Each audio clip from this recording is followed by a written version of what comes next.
todos, mi nombre es Sofía Herrera, bienvenidos a nuestro podcast, donde voy a estar hablando acerca de las evidencias que estuvimos viendo a lo largo de este semestre en la materia de estudios regionales de América. Como para ir dándoles una introducción, a lo largo de estas actividades, la verdad es que pude ir dando como más razonamiento hacia lo que es la historia de América Latina, los procesos de independencia que estuvieron cruzando, la influencia de las potencias extranjeras que tuvieron aquí, el desarrollo de los estados americanos, de latinoamericanos, perdón, y pues cada una de estas evidencias me permitió comprender cómo se fue construyendo lo que es ahora nuestra sociedad y nuestra región y cómo es que cómo la conocemos actualmente y cuáles son algunos de esos problemas históricos que siguen afectando a lo que es hoy en día nuestro país. Durante este podcast les voy a estar explicando cada evidencia y el tema principal de ello, lo que yo estuve aprendiendo de cada tema y cómo es que me ayudó en la formación académica que estoy teniendo. Igual empezamos con esto. Ok, para esta primera evidencia lo que tenemos es la nueva historia descolonizada de América, que esta fue basada justo en esa lectura, la nueva historia descolonizada de América. En esta lectura me ayudó mucho a comprender que la historia de América no debe ser vista únicamente desde la perspectiva como europea, sino que pues durante mucho tiempo se pensaba que la llegada de los españoles era como el inicio de la colonización de todo el continente, cuando realmente no lo es así. Se sabe, y con esta nueva visión, se sabe que antes de la conquista ya existían sociedades bastante complejas con importantes avances tanto políticos, económicos, culturales y hasta científicos. Uno de los aspectos que más llamó mi atención fue la importancia de querer recuperar las voces de los pueblos indígenas, hasta de otros grupos que fueron históricamente excluidos. Además de que pude comprender que la conquista realmente no fue un proceso ni simple ni positivo para todos, ya que este fue un acontecimiento que generó muchísimos cambios súper profundos en la población y que además de que fueron muy drásticos, fueron muy violentos para las personas en ese momento y para las poblaciones originarias. Con esta evidencia desarrollé el pensamiento crítico. ¿A qué me refiero? Pues que aprendí a cuestionar las versiones tradicionales de la historia. Y no solo eso, sino que pude entender que existen diferentes perspectivas para analizar un solo acontecimiento. Por ejemplo, nosotros como mexicanos tal vez tengamos la perspectiva de la conquista de una manera, pero si le preguntamos tal vez a los españoles la vean desde otra forma. Además de que todo esto me ayudó como también a poder agradecer y valorar toda la diversidad que tenemos en América Latina y cómo es que somos todos juntos. Para la segunda evidencia estuvimos en la lectura de Historia de América, la era del imperio. Básicamente en esta lectura estudié cómo es que las potencias económicas e industriales hicieron como expandieron su influencia durante todo el siglo XIX y principios del siglo XX. Básicamente América Latina entró al sistema internacional, con el sistema económico internacional, principalmente como productora de materias primas y productos agrícolas. También aprendí que en este proceso hubo muchísimo crecimiento económico, pero también hubo una fuerte dependencia económica hacia Europa y posteriormente Estados Unidos. Lo que también influyó fue el hecho de que la mayoría de las decisiones económicas que eran muy importantes estaban ligadas como a condiciones de externas, lo que no permitía el desarrollo adecuado de América Latina.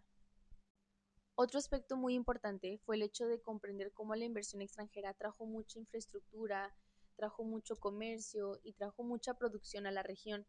Pero todo, sin embargo, todas esas buenas cosas y este crecimiento no fueron distribuidos de forma equitativa. O sea que provocó mucha desigualdad social, esa que aún se puede llegar a ver en la actualidad. Esta evidencia me ayudó mucho a entender las raíces históricas de la dependencia latinoamericana y cómo ciertos problemas actuales tienen su origen desde hace muchísimos siglos y cómo es que se ha ido arrastrando desde ese entonces.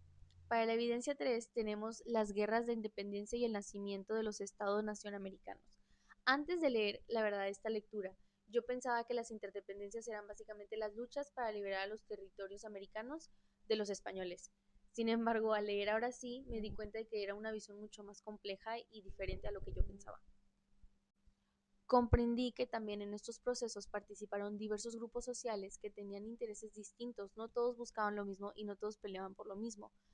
Por ejemplo, los criollos buscaban autonomía política, mientras que los indígenas, los mestizos y todos estos tenían como demandas hacia la igualdad social y económica. Básicamente ellos querían como más igualdad, pero por ejemplo los criollos buscaban autonomía política, ellos querían ellos gobernar. Esta evidencia la verdad es que me ayudó a entender que la construcción de los países latinoamericanos no era, fue un proceso bastante largo y fue bastante complicado, además de que me ayudó a entender que muchos de esos problemas que se seguían viendo en ese momento se siguen viendo ahora hasta nuestros días actualmente. Para la cuarta evidencia tenemos las relaciones internacionales de México en el siglo XIX. Esta lectura la verdad es que me ayudó a entender cómo es que seguía México después de la independencia, porque a pesar de que el país logró separarse de España, seguía teniendo muchos problemas para poder seguir con su soberanía y su estabilidad. Un ejemplo de eso sería cuando tuvimos que enfrentar, la verdad es que bastantes intervenciones extranjeras de grandes potencias, como por ejemplo Estados Unidos, Francia, hasta Gran Bretaña. De hecho, uno de los acontecimientos más importantes fue la pérdida de la gran parte de nuestro territorio después de la guerra con Estados Unidos. Además de que esta lectura plantea una idea bastante interesante. Dice que obtener tu independencia política no significa alcanzar tu independencia económica o tu autonomía en las relaciones internacionales. ¿A qué me refiero con esto? Pues que México seguía dependiendo de muchos factores externos y que enfrentaba muchísimas limitaciones para poder tomar sus propias decisiones independientes como país. No podían seguir. Esta evidencia me sirvió mucho como para comprender el desarrollo histórico y económico mexicano, además de que reconocer la importancia que tienen las relaciones internacionales en la construcción de lo que es un Estado. Ya para cerrar, yo creo que después de haber hecho estas cuatro evidencias, tengo una visión mucho más amplia y un conocimiento más amplio acerca de la historia de América Latina y de México. Además de que comprendí que la historia no es únicamente como la sucesión de fechas, nombres, aprenderte cosas, sino es como más un proceso de poder identificar los diferentes grupos sociales, lo que buscaba cada uno, sus intereses económicos, hasta sus relaciones hacia el poder. Además de que también entendí que muchos de los problemas que sufrimos actualmente en la actualidad tienen raíces muy profundas que vienen desde la colonia o desde las independencias o hasta la relación que tienen con el sistema internacional vienen afectando a esos problemas actuales. Finalmente puedo decir que a lo largo de esta materia pude entender mejor la evolución de la historia de América Latina y así también valorar como el estudiar el pasado para poder comprender el presente y poder seguir construyendo un futuro. En esto último, quiero agradecerles por ver todo el video. Muchas gracias por escucharme. Recuerden, yo soy Sofía Herrera y nos vemos. Gracias.